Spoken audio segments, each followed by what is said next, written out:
आज भी ठाकुर जी के चमत्कार दिखलाई पड़ते हैं। आप देखते होंगे हमारे संतों की महिमा बड़ी प्रारंभ से रही है।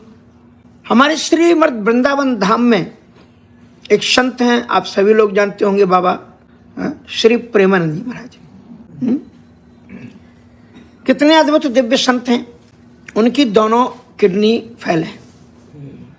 श्री राधा जी में आस्था है, विश्वास है, श्रद्धा है।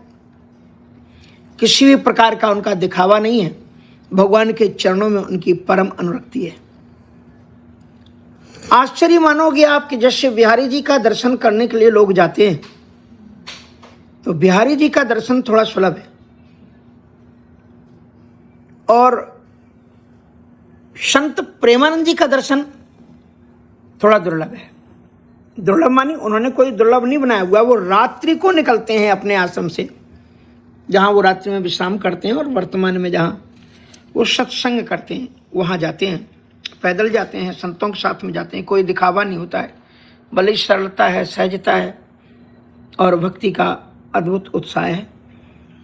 हजारों और अपने आश्रम जो अपना भक्ति वेदांत मंदिर है, उससे 5 मिनट की बस डिस्टेंस की दूरी से ही उनका निकलना होता है। तो बहुत से भक्त लोग वेदांत आश्रम, भक्ति वेदांत मंदिर वृंदावन में अपने यहाँ रुकते हैं और रात्रि को उनके लिए खुलना पड़ता है, क्योंकि 2 बजे से और 12 बजे से ही जाकर के लोग वहाँ लाइन लगा देते हैं। पूरे रास्ते भर लोग रंगोली करते हैं और बड़े बड़े संकीर्तन मंडलियाँ आकर के वहाँ पर हर एक धर्म के लोग आते हैं।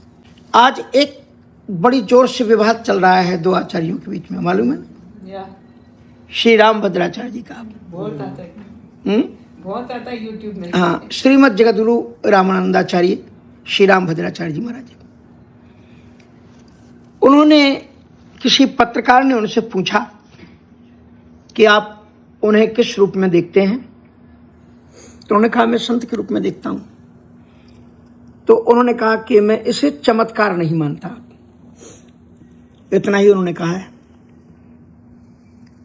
और दूसरी बात उन्होंने कही कि मैं उन्हें अपनी बालकवत समझता हूं, अवस्था में तो वो बड़े हैं ही। श्रीमद जगद्गुरु राम भद्राचार्य जी महाराज।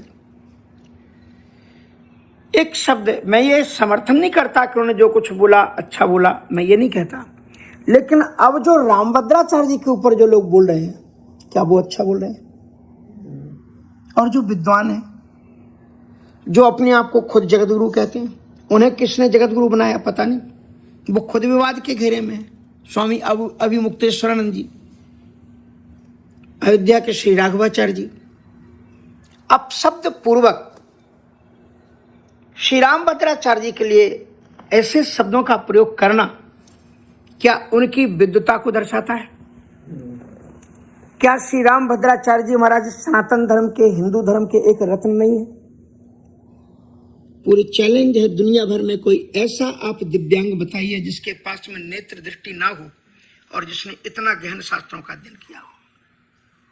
संस्कृत में काबिल लिखे हैं।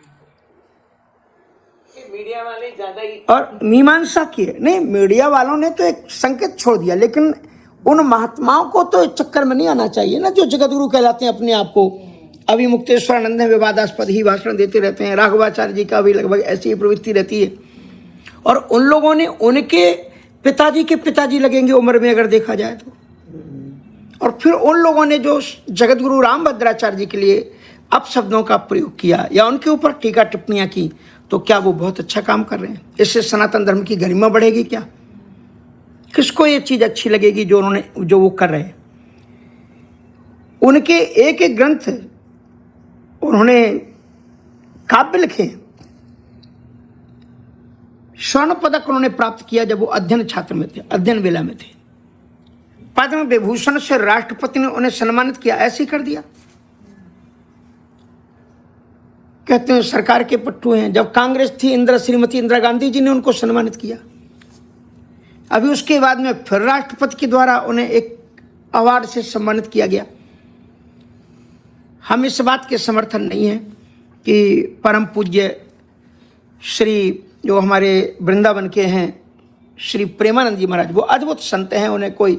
और बड़े आश्चर्य की बात ये है कि श्री राम भद्राचार्य जी ने जो कुछ कहा उनके लिए कहा। और उनका आप एक भी वीडियो ऐसा बताइए यदि उन्होंने कुछ कहा हो, रामभद्राचार्य जी के लिए। ये संतत्व है, ये उनकी महानता, ये उनकी विशालता है, ये उनकी तपस्या है, ये उनकी साधना है। और सचमुच में संतों के चमत्कार यही होते हैं कि वो अपने आप में सदा रहें, अपना पऊ दुराए और सब विधि कुशल कुबेश बनाए। हिंदू समाज के अहितकारी ऐसे लोग हैं जो लोग, अब रामभद्राचार्य जी महाराज की गरिमा को समझो, पहचानो। एक दिव्य चक्षु होते हुए भी उन्होंने इतने ग्रंथों को लिखा, संस्कृत में पीएचडी की और संस्कृत में संभाषण कर सकते हैं। तो अगर उनके मुख से कुछ शब्द निकल गया तो प्रणाम कर लेना चाहिए, आगे बढ़ जाना चाहिए। मुझे लगता था कि ये मीडिया के चक्कर में हम क्यों फंसे, हमें तो बुद्धिमानी दिखानी चाहिए ना अपनी, कि हम संतों को क्या, संतों के विपरीत अपशब्दों का प्रयोग करना चाहिए। वीडियो बना बना करके, रील, बस कोई विषय मिल जाए कि जिसमें बना करके हम अपना थोड़ा सा नाम कर लें, उसको बना करके, मैं समझता हूँ यह उचित नहीं कर रहे हैं जो लोग कर रहे हैं। और उन्हें श्री रामभद्राचार्य जी महाराज को भी समझना चाहिए।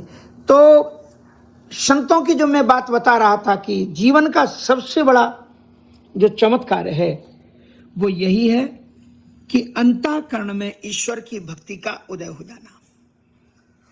हमारे जीवन में सबसे पहला चमत्कार ये हुआ कि ठाकुर जी हमें मनुष्य जीवन दिए। और दूसरा वो कहते हैं कि ये ललक पैदा हो गई कागभूषण जी के मन में कि राम चरण बारिज जब देखो तब निज जन्म सुफल कर लेखो। बारिज मानी कमल।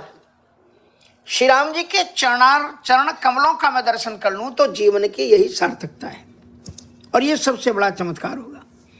और इस परिभ्रमण में करते करते जिन खो जाते न पाइयां, कहाँ जा पहुंचे वो, तलाश करते करते मेरु शिखर के ऊपर। मेरु शिखर वट छाया और मुनि लोमस आसीन।